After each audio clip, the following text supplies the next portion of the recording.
said, because much of these are untrue, but I'll go through a few. First of all, I'm actually very proud of the work we've done with USAID. For example, I don't regret cutting $10 million for male circumcisions in Mozambique. I don't know how that makes us stronger and more prosperous as a nation. I don't regret psychosocial support services. I raised Sudan, Mr. Secretary. Can I respond, Senator, I'd ask you to suspend. You had 7 straight minutes of I chose to use my time that way, Mr. Chairman. That's my right to Please use my suspend time that way. Secretary Rubio. Well, I can go on. I mean, there's other things here. We spent $227,000 for Big Cat's YouTube channel from USAID.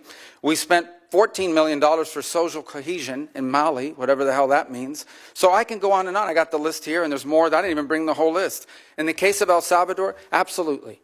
Absolutely. We deported gang members, including the one that you had a margarita with. And that guy is a human trafficker, and that guy is a gangbanger, and the evidence is going to be clear. In the days to come, you're going to see who you went to defend. Senator, I'm sorry, please, Mr. Chairman. Secretary Rubio has the floor. Mr. Chairman, he can't make unsubstantiated Senator, comments like that. Secretary Rubio has the floor. You Secretary had your time. Rubio should take that testimony to the federal court of the United States because he hasn't done it under oath. Here's another point, okay?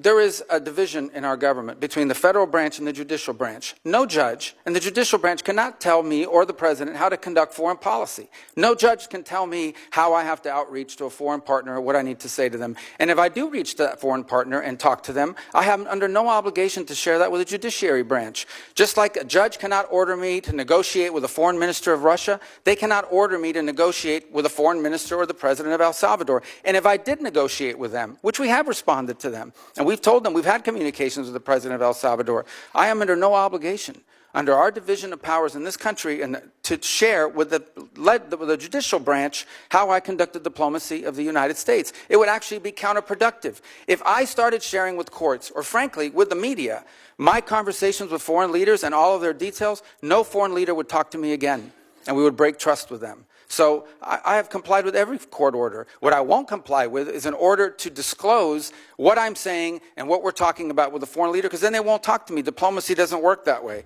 About the student visas, let me say this. I don't deport anybody, and I don't snatch anybody.